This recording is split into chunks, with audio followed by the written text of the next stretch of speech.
The main thing that I've always challenged my upper funnel marketers with is you have to show me one down funnel metric that is moving from this, right? Like you don't have to show me the direct lift in revenue, but show me that more people are searching. Welcome to Contrary to Popular Opinion, a podcast hosted by Overrated Digital. In each episode, we bring you provocative topics and novel perspectives around leadership, business, and marketing that defy the norms because exponential growth demands unconventional thinking and visionary action. So open your mind and let's get into this week's episode. Hey everyone, Kelly McGuire with Overrated Digital. Excited to talk to today's guest. Hello, happy Monday. It's Todd, Kelly's partner here, and we've got a guest today. So you don't have to just listen to Kelly and Todd talk. We've got Jeff Sutelman from Funnel Analytics. And Jeff, I'll let you do a little bit of an intro, but we like to have people on that have a lot to say about something. And Jeff has got some cool stuff to say about measurement in analytics in his time at Funnel and more than a decade of experience from companies like Venmo and a whole bunch of other companies where you've been heavily involved in measurement. We are a Funnel customer, for the record. We have been using the Funnel platform product for many, many years to ingest and structure all of our data for all of our data and analytics outputs. And so we thought, who better to have come on and talk about the myths and the beliefs about data and analytics than you, Jeff. So welcome.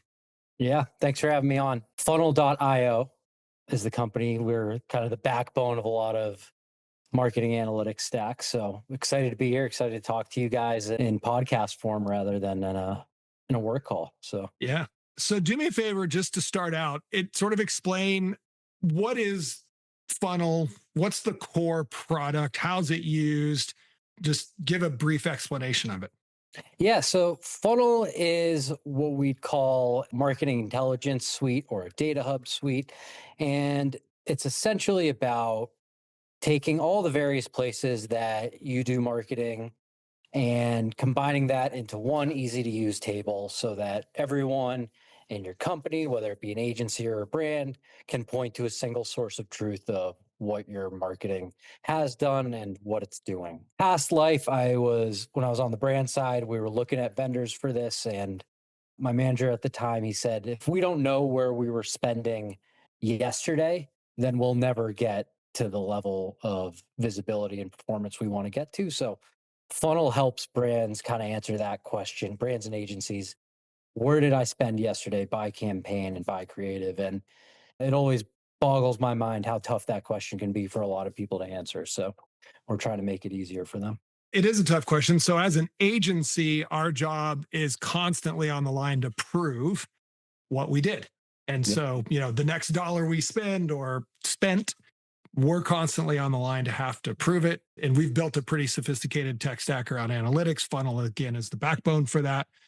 But there's a lot of things that get done wrong relative to this particular space, or there's perhaps a lot of beliefs that exist out there. So I kind of want to start with, where are things a little sideways in your mind? And you made a comment earlier as we were prepping for this, that there are certain things that turning your hair gray prematurely that are keeping you up at night that you get from clients. And so I kind of want to start there. And we'll sort of unravel things from that point, because I think, and according to our podcast theme, contrary to popular opinion, I do want to focus on where things aren't right and how can we help people think about getting things right. So what are the top few things where, the idea of advanced measurement is either being overhyped or underhyped or structured improperly so that incrementality or MMM isn't possible? What's sort of graying your hair? Yeah. Well, I think it comes from, there was probably a time in this universe where you could know everyone who ever was exposed to your ad across a variety of platforms. And when I tell this story, it was before Harry and Meghan got engaged. Like even at that point, all these systems were broken. So there was a time when this sort of, user level cross-device tracking, impression level tracking, that was all feasible. But that's gotten chopped away so much since GDPR, since, when every app asks you to track or not. Each of those kind of advances have chopped away our ability to see that. But the question that we get a lot is still like, hey, I want to see that complete user journey. I want to know every impression. I want to know what the optimal path is for someone, and just having to explain to people that that's no longer feasible, right? Like you can no longer accurately track every single touch point someone has had. So for better or worse, you have to move to methods which aren't as deterministic for your measurement, which has downsides, but it also has a lot of benefits to it. Yeah, I So mean that's really, I think, the area that I operate so much in, and what I struggle in, and some of the, I'll say, arguments that I'll get in with Todd is, I hear so much of the hype and the promise. It's more and more with AI, but for as long as I can remember, I've seen an endless number of the next miracle attribution tool that's come and gone over time just because it's so hard to live up to it. yeah, But so much of it is based off of what I call sort of this idealistic state, right? There's this theory of, if everything is perfect, there's this amazing thing that we can do. yep, And it's easy to sell that promise and that belief. And everyone wants to believe in this amazing outcome because everyone wants to solve the problem. But almost universally, my experience is when you actually go to try and use one of these tools, or there's so many tripping points that come up so fast. And so much of it is data access and organization and history and all these things that quickly make it fall apart and really derail it from getting to that outcome so fast. And this is something that I see coming so much stronger when you're talking about this big promise of AI and how much it needs the visibility of what's happening and what are the outcomes in order to really draw these correct conclusions, or it can go off the rails really quickly. So before I go too far down that rabbit hole in my own thinking, yeah. what is your visibility in how important and how hard it is to have an ideal state in size of data availability, history, cleanliness, accuracy? And then the last thing I'll add in there is juxtapose the difference between a big company, but more importantly, maybe a smaller, hungrier challenger company that may even have a harder time even possibly getting to a minimum viable data setup to do any of these things. Yeah, good question. I think one of the problem with or marketing measurement, I should say, is that idealistic world. Because if I step outside right now with a thermometer, I'm in Boston, it'll tell me that it's 36 degrees on the dot, right? With any marketing measurement system you get, when you go and measure that, you're still going to get a result with this wide band of uncertainty, right? Where I'm going to tell you, hey, I've got a great experiment result for you. Your ROAS is between 50 cents and $3, right? And it's like, okay, great. If it's on the bottom end of that interval, I'm going to cut all my spend. If it's at the top, I can double what I'm doing. So the unfortunate thing is, like, with the way marketing data is structured today, where it's aggregated, it's high level, we kind of have to deal with these wide ranges of uncertainty and just stack a bunch of estimates from different tools. And if you got 6 tools telling you the ROAS is closer to 3, then you can feel better about that 3 than 6 tools telling you it's on the 50-cent side. So it's a more the merrier thing. A good collection of uncertain guesses is better than just one. The challenger point, that's an interesting thing. I think we see actually a lot of challenges with big brands who are so established in what they're doing and kind of have these long-standing relationships with places where they're doing TV. It can get really tough for them to get all their data together in a way that makes it actionable. We're working with someone today, sent over, we've got a great beat on what they're doing, have their spend down to like the hour. They dump us a PDF with a bunch of TV spend from the last year, broken out by week, like somewhat normalized, somewhat not. So, if they want to get a read on that, it's going to be tough because it's not at the same data quality as everything else. So, Yeah. So, I mean, that's kind of what I see, right? Is it's a lot of the challenge of understanding what is realistic, what can you get access to, how do you think ahead and proactively get creative in ways to fill in those gaps, right? And you mentioned a bunch of the things that create these gaps, right? We have the loss of data from Apple devices, we have the loss of UTM stripping, we have all of these GDPRs, and there's some places that opt in and opt out and all of these things. And so if we accept that there can't be this perfect set of data reality, it really prompts the creative nature of how do you fill in those gaps? How do you look at correlation models? And then honestly, one of the biggest things that kind of you said that hits me is around the what is my ROAS, right? And then there's Yeah.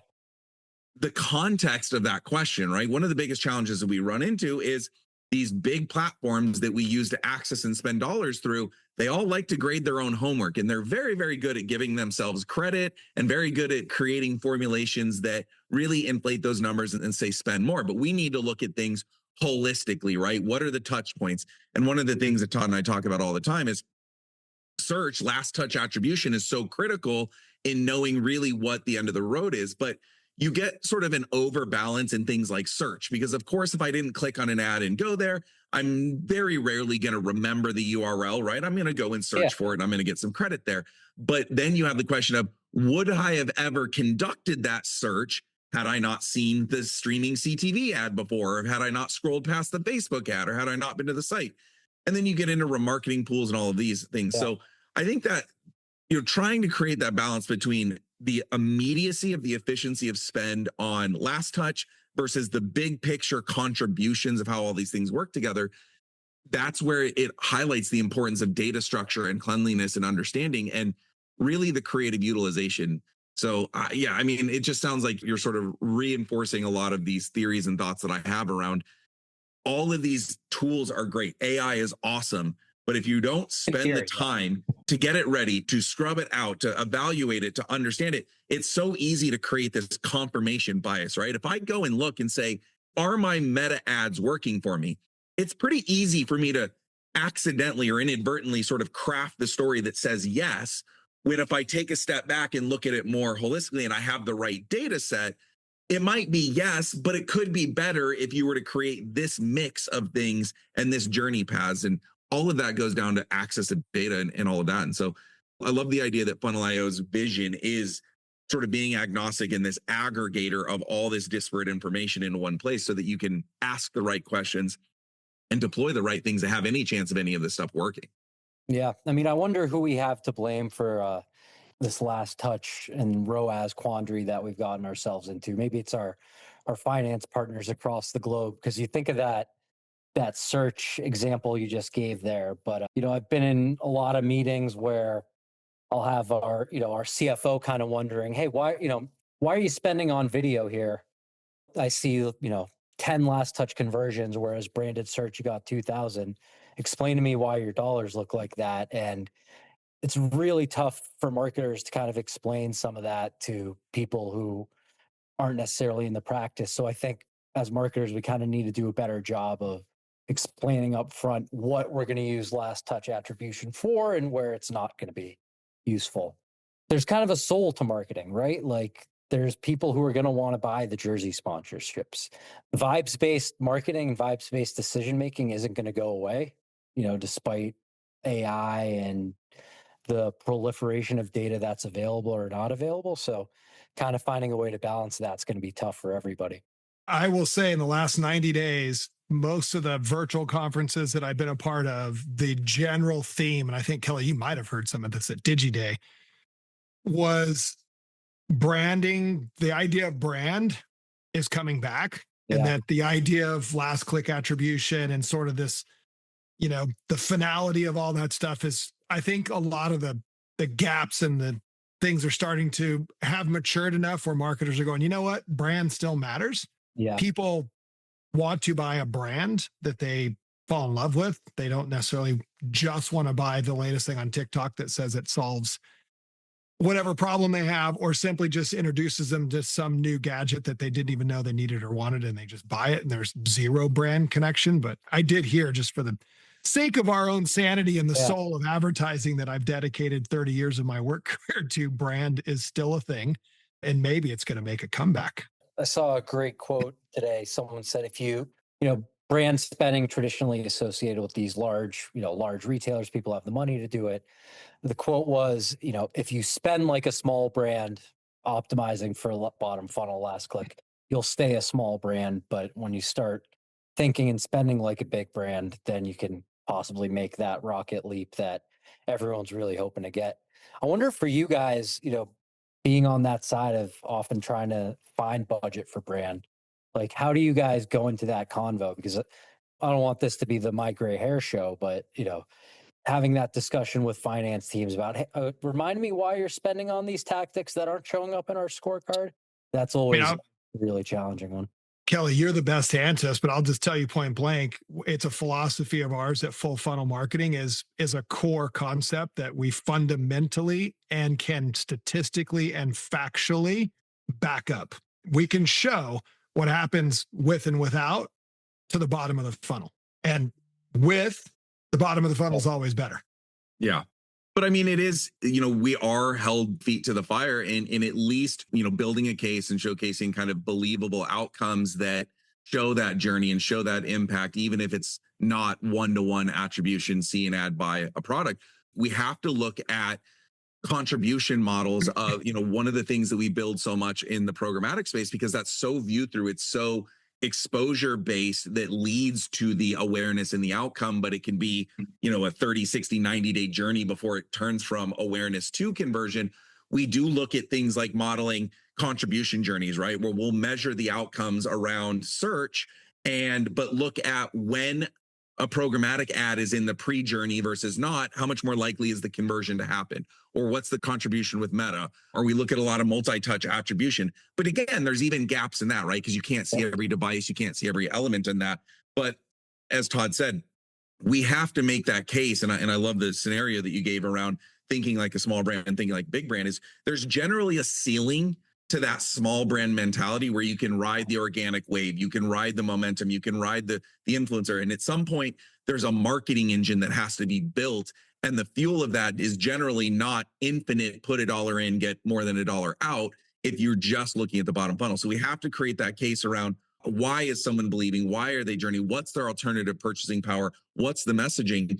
And then really paint that picture of if you spend here, you may not get your return right away, but here's how it leads to the next stage and fills this pool of data that we can now re-engage and get them. So we at least have to paint the picture of creating belief in why those dollars can trickle down into outcomes, which can be difficult, right? Especially, I mean, we're getting further and further out of it, but I feel like marketers or brands for the longest time were trained around that meta, I almost call it like the meta crack, right? You put in $1, you get $10 out, and the D2C experience was blown up out of that because it works so well for so long. And it's just not the reality in the world that we live in anymore. And, there's still a lot of legacy pain from that people still want those outcomes. Or I would say one of the hardest things we run into is when we talk to a brand that has experienced explosive organic growth and hasn't had to fuel their own engine. It just worked. And they almost inevitably run into this cul-de-sac or the ceiling where it's like, it's not working anymore. Our year over year doubling has stopped. And now we need to look at it and trying to create here's what it's going to cost to fuel your engine, to pay to create it.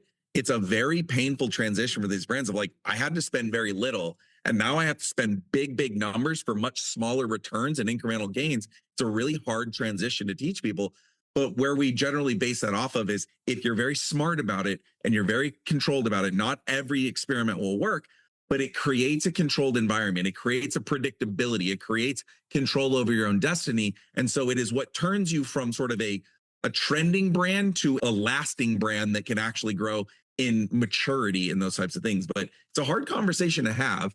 But circling this background on the data side, it's so important to establish that, again, marketing isn't magic. This is why I don't believe as much as what I'm hearing on AI is going to take over everything automated completely anytime really soon, is because there's task management, but there's so much of the nuanced expertise and the human psychology around when do I do a sponsorship? When do I buy a billboard? When do I do a TV ad? When do I do Meta?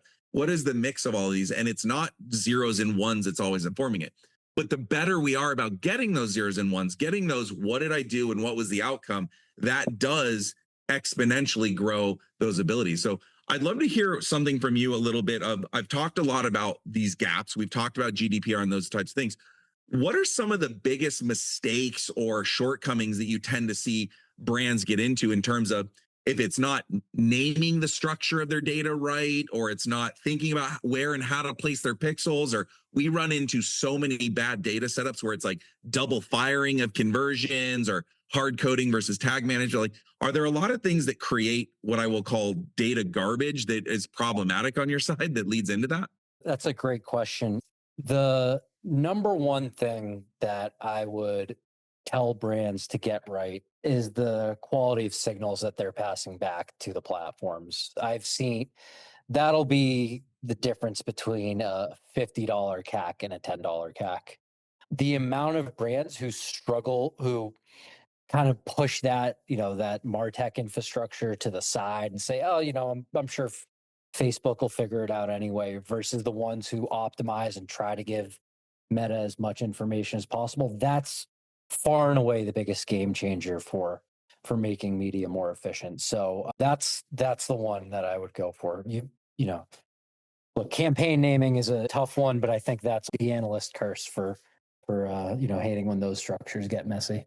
Have you run into a lot of like one of the things that can lead into some of again that noise over time is one of the theories that I have when we do these audits and we look into some of the structures is I feel like there's just a lot of like crossover and turnover in the personnel that's sort of touching things, right? Like every time you get a new personality, a new level of passion or desire, a new either account manager or an operator, it just can start to get like some people, change the UTM structures over time or forget to add in this thing, or again, don't update a pixel somewhere. And again, if that happens over the course of years and every 3 to 6 months, you kind of have new people coming in, it feels like it can be derailed so quick. And the problem with that is it's so hard to retroactively fix anything, right? Like if you miss something, awesome. It starts from that point forward, right? There's no, I made this mistake, but I can go back and correct it for the last year. Like if it's gone, right?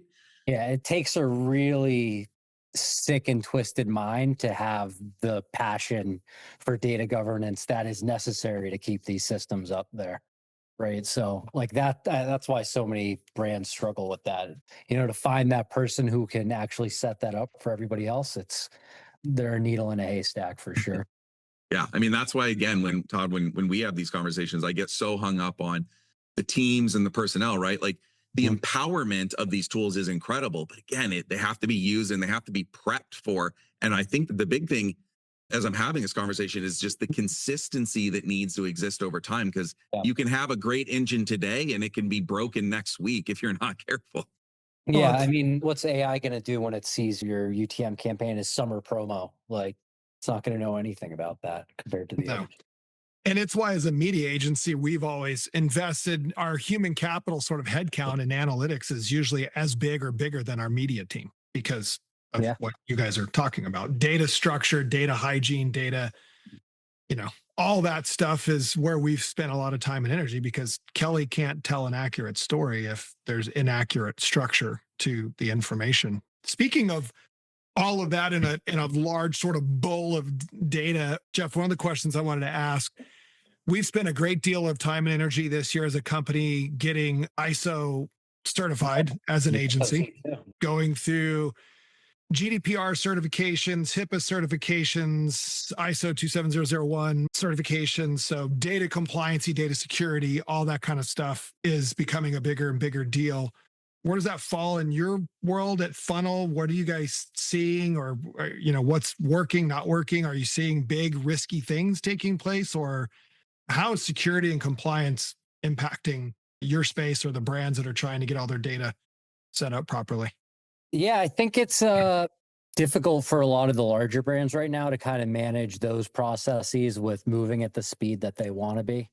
I at some past roles evaluating vendors and just needing all these compliances that can be tough. Like, I'm sure you guys know how tough it was to get that ISO or how long it takes. So I don't see too many people doing risky behaviors with it. Like a lot of our medical pharma clients, they make sure to keep stuff as far away. They make sure to keep the HIPAA stuff as far away as possible, but that'll come up in a lot of pitches and proposals. Big brands, I think, what was it?